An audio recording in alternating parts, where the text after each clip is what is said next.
6 months ago, quantum breaks crypto still sounded like an academic debate, but today governments and central banks are publishing migration roadmaps, major exchanges are labeling quantum as high-impact risk, and the internet is already switching to post-quantum encryption at scale. The migration clock is already running, but financial infrastructure moves slower than the threat curve. If you are minting new dollars on chain, stablecoins, tokenized securities, or real-world assets, the rational default is to mint on a post-quantum native settlement layer from day one. So let's go straight into the facts of what's happening and what's going to happen this year and next couple of years. Yeah, I think, Daria, this brings us to my first question to you, which is, what is the single biggest change in the last 6 months that makes the quantum risk, really imminent? And you can take it from the technical angle and the institutional angle. What I wouldn't say it makes it imminent. It has always been imminent, but the timelines are compressing well as the time goes. So the institutions have changed their posture about it. They have moved from monitoring the situation to actually executing a roadmap, and it's all working onto the documents that have been for years in the making. So in January 2026, the G7 cyber expert groups that is also chaired by U.S. Treasury and the Bank of England, they have all published together the finance-focused roadmap for coming to post-quantum safe cryptography. So this is not just a wipe shift. It's an admission that the transition is a long road and it must start with inventory, with vendor dependencies mapping, with tested, with staged rollout, and it's gonna take time. So if they want to get there, they better start moving. So their language is very, very blunt, which is kind of rare for these institutions. Quantum is being framed as significant risk to the financial system, safety and soundness.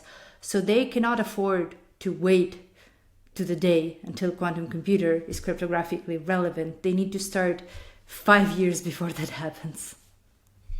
So, I mean, we have spoken to, there are different co-founders and founders in the space of crypto who have, been saying that it's more of a flashy headline that, quantum is not something to be taken seriously. It's, way down the road. What would be your take on that?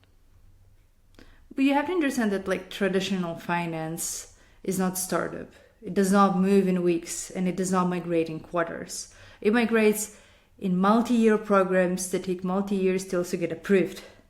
So the Swiss bank has been explicit that the transition is hard and slow, that the time to act is already now, precisely because you cannot compress their process as of yet. You cannot compress inventory, you cannot compress procurement cycles, audit requirements, all the approvals, rollout testing into just 12 months or even 18 months.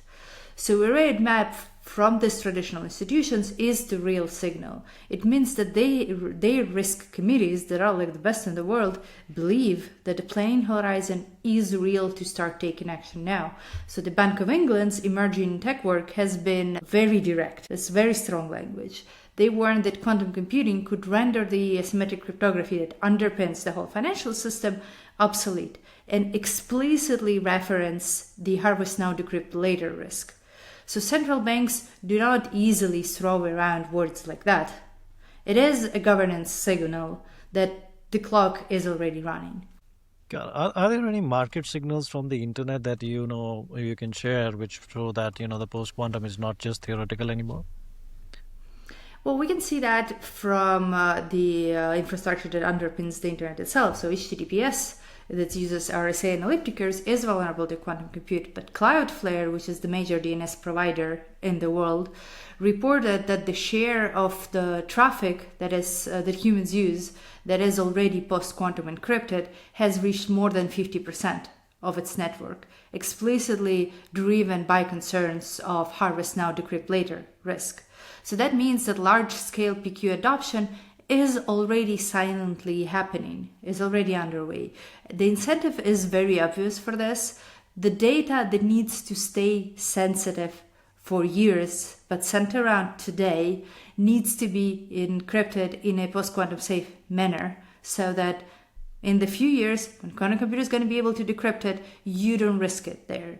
So IBM also lays out a path for large-scale fault-tolerant systems that they're going to adopt by 2029, and explicitly names it like Starling, with milestones like running circuits with 100 million gates and 200 logical qubits. There have been very big strides in erasure coding and error correction for the system, which was a very big hurdle for quantum computers to work properly up until basically 6 months ago. Ionic is a quantum computing firm, and they are verticalizing manufacturing. They are acquiring Skywater in like a $2 billion deal.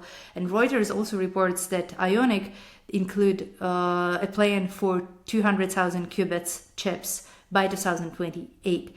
This is industrially relevant quantum computers. We're very, very close to cryptographically relevant quantum computers. So if you just even haircut the timelines, this is the posture shift that everybody should start moving around. It is executable, and it is finally real. Got it. I think this is critically important for the listeners to understand that what you are saying is that the risk is it's not just that people have started thinking, but 52% is already operating of the internet traffic is already operating on PQ safe encryption schemes, and that's basically says a lot. And while the crypto space has just not even bothered to move that fast. So I mean, this is in one line I can say that the world has started moving already and has moved 52%, but crypto is still sleeping. So what is what are the technical results or research results in the last 6 months, Daria, which you can express to our users, which makes this problem really they have this problem that it is so tough and it might not get there, the speed is slow, stuff like that. So what are the technical advantages that have happened in the last 6 months which you can say that which compress the fault tolerance overhead problem, which has been cited as one of the major issues in the development? Right. So people have been in the habit of thinking of development of quantum computers is just, we got to have millions of qubits, and the more qubits we have, the more progress there is. But that's not all there is to a quantum computer. The amount of qubits, yes, is important, but the problem is there that the more you have them, the more errors they make. So fault tolerance is very, very important. And the major strides that have been done last year is exactly not on the number of qubits, but on the fault tolerance of the computation that runs on them. So for instance, like there was 3 major breakthroughs. One is coming from Google, which published work on dynamic surface codes that are decoding on the fly and try to correct the errors in real time with very, very small latency and overhead. That's a big speed up for quantum computer.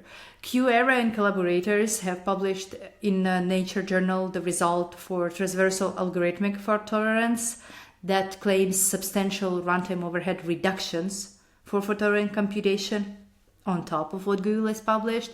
Another Nature article has also published fault-tolerant neutral atom architecture that demonstrates reconfigurable arrays up to, I think, 448 atoms, exploring the repeated quantum error correction on top of one run and below threshold behavior in their circuits.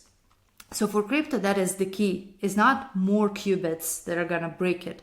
It's less overhead and more reliable operation of an existing qubits. And it's published in very serious research in the past months.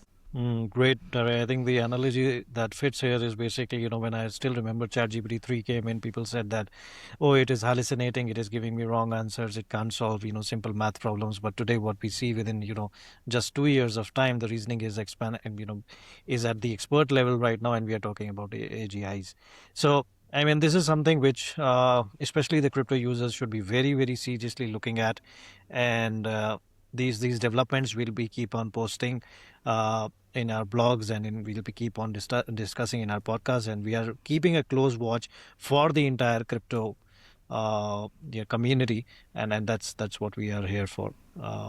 Yeah. Could you actually parse, like, give us some more, like, specific numbers of what is the threat in specifically crypto? What are the market dollar denominated amounts that are at risk already today and coming on chain? Yeah, Daria, see, the crypto is pretty basic, right? Like, because issuance is the easiest place to correct it from day one.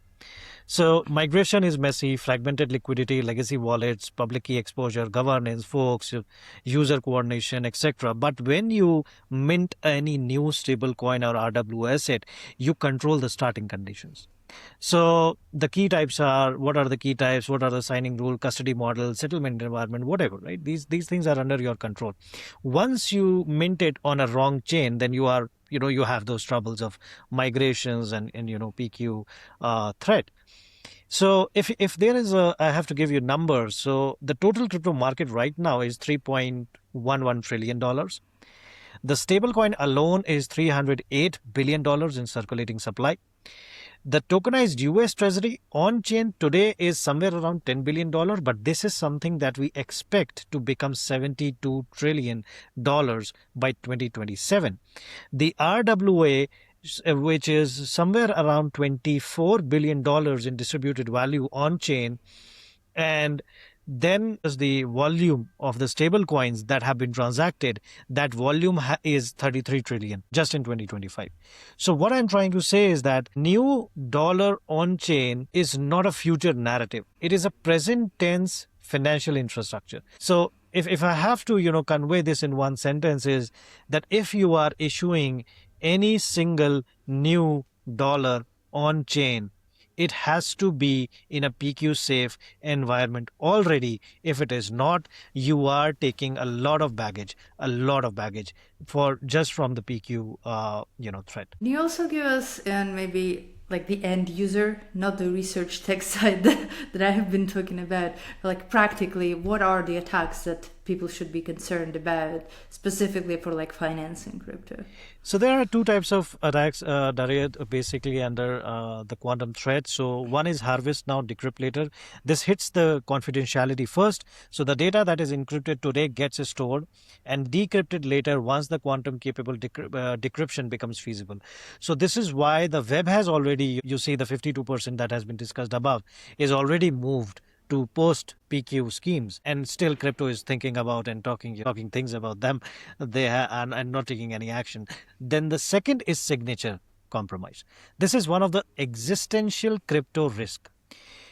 If widely used signature scheme becomes forgeable, attackers can produce valid spends of assets. The risk is not all the keys will fall instantly. The risk is catastrophic at margin, high value targets, exposed public keys, long-lived addresses, and slow to upgrade ecosystems. So does not mean, that, everybody will one day, quantum Q day will be announced such that on 31st December it's Q day and now everybody's wallet will be stolen. It's not going to happen like that. It's going to be very systemic, and that's the major trouble with this.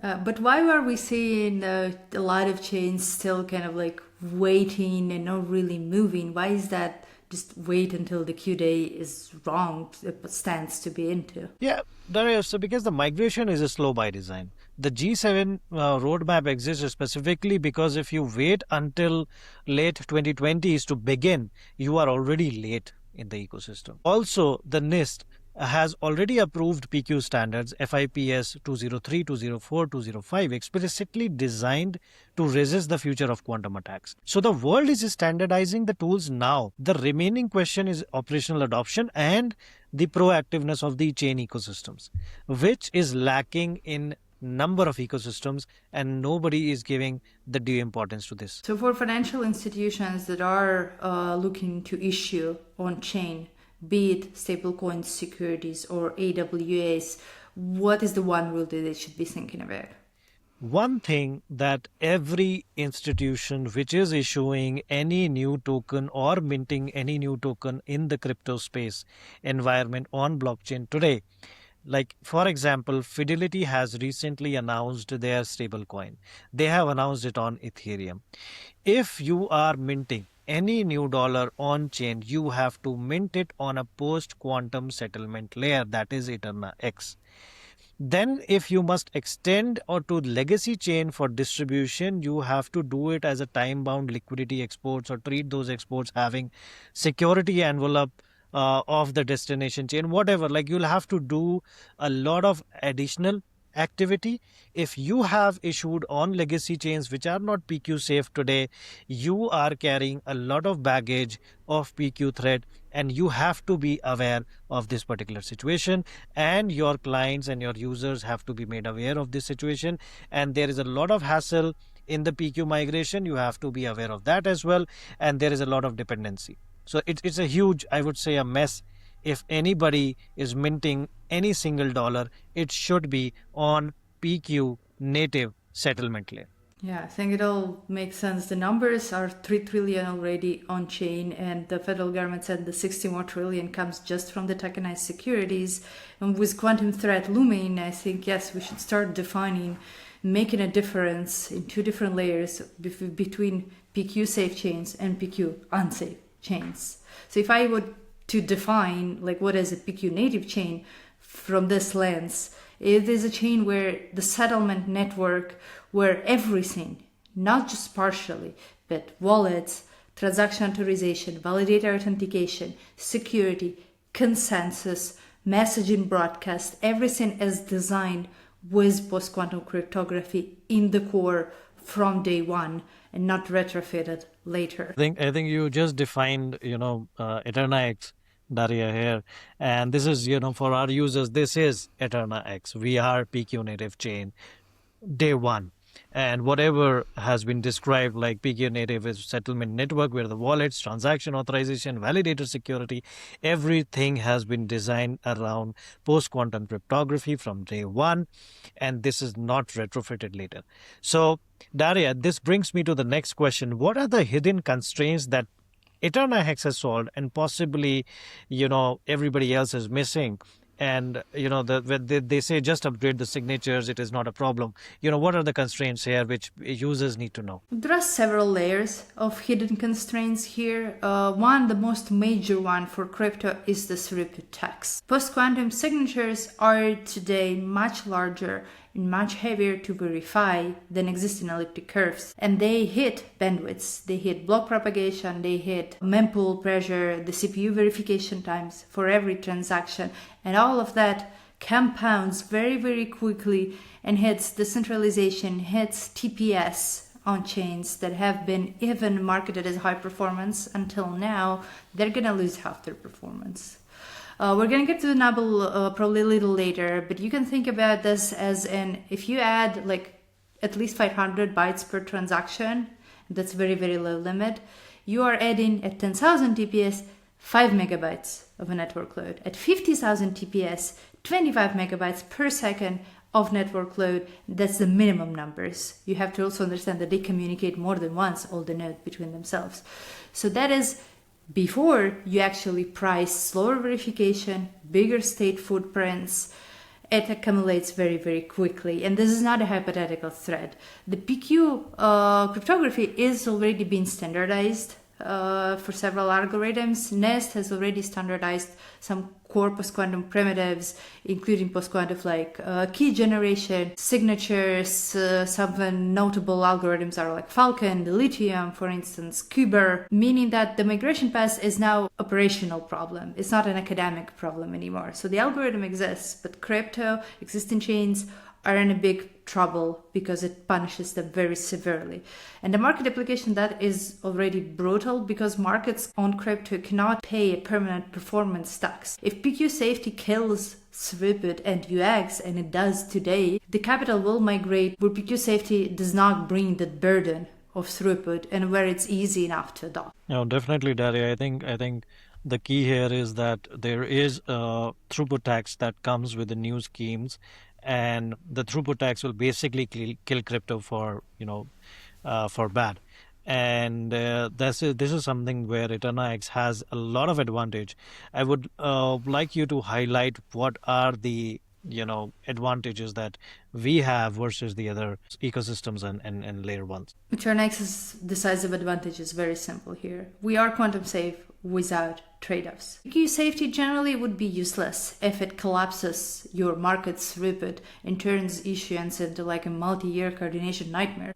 Any other chain has post-quantum safety performance loss versus the signatures that they use today. Like Solana could face up to minus 80% from their TPS, Sui like 70%, Ethereum 30%.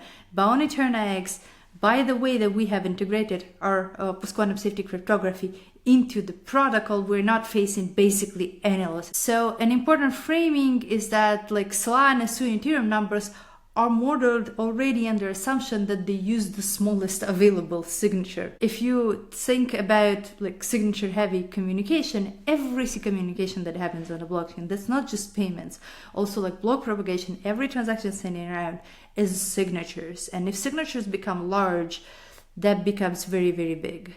These numbers of loss also exclude like operational overhead, wallet migrations, old ecosystem migrations, transition of address formats, people actually moving their money from old addresses to new addresses, old ecosystem that's been dependent on it, which are like the DEXs, the aggregators, the RPCs, the indexers, all of it's gonna have to migrate. There is very, very messy, and there is a lot of edge cases.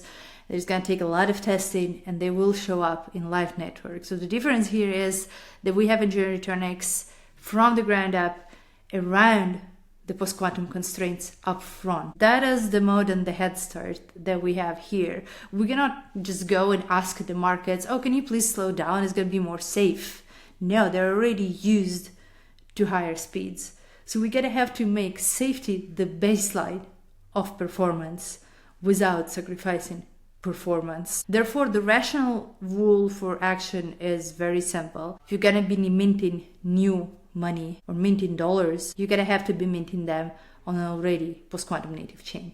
And EternaX is built to be that default homes for all the future issuance. Got it. I think in one line, what you're saying is that tomorrow, the chains which boost themselves as, one of the fastest are going to become one of the slowest chains, and they'll not be able to service, and they'll say that, hey, you want to be safer, then please, don't make fast transactions, and don't just do some simple task, and don't, do things at market speed on us, because we are just not built for that. But EternaX is ground up made for the market speed with PQ safety, and that is the edge that we have, and we own this edge because we have spent time at the bottom of the infrastructure here. So makes sense, Daria. How does think? So if I am a stablecoin issuer or a RWA platform, give me a 30-second pitch of why I mint on EternaX. Well, stablecoins are already like huge and global. Like RWA.xyz tracks roughly 300 billion in stablecoin values and about 200 million people that are holding it. Like tokenized Treasuries are already a real category, roughly like 10 billion. So this is not just the future market, that's already live. So they have two options, okay? Either they mint now on a chain that is not PQ native and accept technical debt and risk of migration later when either everyone's rushing or the threat is completely imminent, or they can mint once on a PQ native settlement layer and then just distribute outward with complete serenity. So EternaX is the clean path. You issue once and you distribute outward, and you don't have to worry about any future risks. This is good, Daria. I think what you're saying in one line is because if you are minting on legacy chains today, you are basically minting liabilities, and those liabilities have to survive for multi-years. So if you mint on them, you are accepting the forced migration, which is later. You are the stress that will come, and the real balance sheet risk. So good luck with that. If there are institutions who want to mint on, the new stable coins on a non-PQ safe chain, I think, our best wishes. But we would suggest and we would urge everybody to, have, come in discussions with us and look at technical expertise and our papers, research papers and everything. And they'll find, true confidence that we are the chain, we are the chain for that path. So I think Daria, thanks for all the answers that you have given. I think it's good if we can provide, the users and listeners a quick recap so that, they know where what is the chain of thought here. Yeah, sure. I'll be very, very quick here. So there is a few major takeaways. One is that the last 6 months have made real change in the posture shift and in the research shift. The G7 and central banks and exchanges are already moving in TradFi from monitor to execute. Cloudflare reports 52% of human traffic is already post-quantum encrypted, up very, very sharply from even last year. Vendor roadmaps all land before 2030. Government roadmaps land before 2030. The scaling moves are very, very tangible. IBM targets 2029. Ionic is buying foundry to scale. The quantum computer development is accelerating. The market that is vulnerable is already big today, especially in crypto. It's above 300 billion in just stablecoins and tokenized treasuries. So the rational rule for anybody's coming in the space, new dollars have to be minted on a PQ native settlement. EternaX is built to be the default home because it can deliver quantum safety without collapsing throughput and sacrificing usability. So if you are building a stablecoin, tokenized treasury product, any on-chain dollar or market venue, you have to pick a settlement layer that will match the world's direction of travel. And post-quantum is no longer a buzzword and no longer research. It's not optional, it's required in the next baseline. You get a mint PQ native from day one. So build on EternaX, and thank you everybody for tuning in, and see you in the next episodes of The Control Loop. Thank you.